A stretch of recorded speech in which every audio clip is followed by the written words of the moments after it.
Day 83 of the war. And can we now begin to see fractures between the American and Israeli alliance? And if we can, what does that mean for their relationship, for their competing war aims in Iran? And crucially going forwards, what does that mean for peace in the Middle East? Now, rather sensationally, US President Donald Trump recently claimed that Benjamin Netanyahu will do whatever he wants him to do. Now, in the context of the American military presence in the Gulf, this is rather sensationalist, and people are understandably asking, is this true? Well, whilst publicly at least both men support one another quite broadly, there are differences between how they each view the Middle East and essentially how the region will look after this war is over. There's also been an implicit understanding shaping this war that American military support will only last so long. And now, as we can see public support in America at least beginning to wane for this, that support may come to an end sooner rather than later. Now, one of the defining characteristics of this conflict so far has been the high-level integration between the American and the Israeli forces.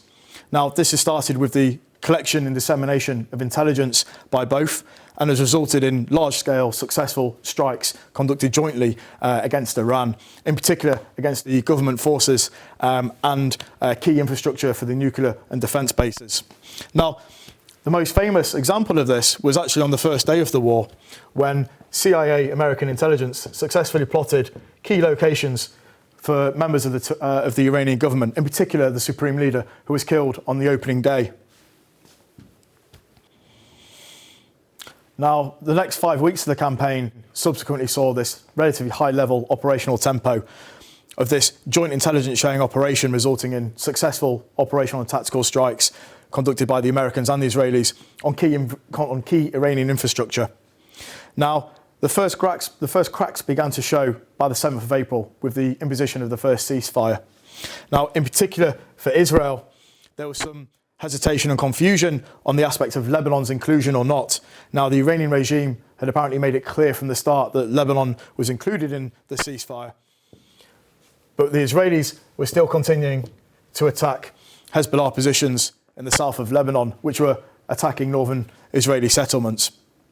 The second crack began to show after the imposition of a second separate ceasefire between Israel and Iran. Now, the Israeli society more broadly and the hardline government saw that this ceasefire imposed upon them with Lebanon wasn't really in their security interests, but really more in the interests of the region more broadly. And it was only reluctantly agreed to after intense diplomatic pressure by Washington. So, what are the main differences and the key aspects between the American and the Israeli approach for the war going forward and their competing aims? Well, the Israelis in particular have wanted two main things. First is the destruction of Iran's nuclear capability. The second has been the destruction of what remains of Iranian proxies in the region. Just to remind everyone, that's the remnants of the Houthis in Yemen, Hamas, who are still operating in Gaza, and the remnants of Hezbollah operating in Lebanon, in addition to the Iranian government still in Tehran. Now, many in the Israeli government have thought that the Iranian leadership would have fallen a lot quicker by now, but as we've seen, that's not been the case. Now, the Americans broadly support both of these aims, in particular the eradication of any remaining nuclear sites in Iran, purposely to ensure that Iran don't get a nuclear weapon. However, Washington have been more reluctant to try and offer or promise some form of security guarantee against the remaining Iranian proxies, mindful from a pragmatic assessment just how expensive and costly that would be, drawing in more American resources into the region and endangering US forces. Now, with one eye to the midterms this autumn and increasingly looking at the domestic base, President Trump is really desperate now to exit this situation as swiftly as possible.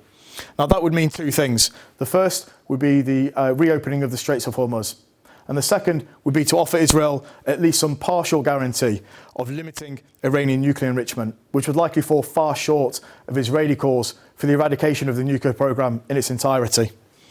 Fundamentally, Donald Trump realises that he can't afford politically for this to be his forever war, whilst on the other hand, Benjamin Netanyahu knows he can't exit this too soon, especially as October approaches and the elections for the Knesset. And at the same time, the Israeli population still offer broad, very popular support for the war against Iran. Both of these will force Netanyahu's hand far after the eventual departure of Donald Trump and the American forces. Now, when that happens, Israel are likely to continue a targeted campaign against the remains of the Iranian government, and also a limited strike campaign and sabotage efforts against what remains of Iran's nuclear program, with or without the support of the US president.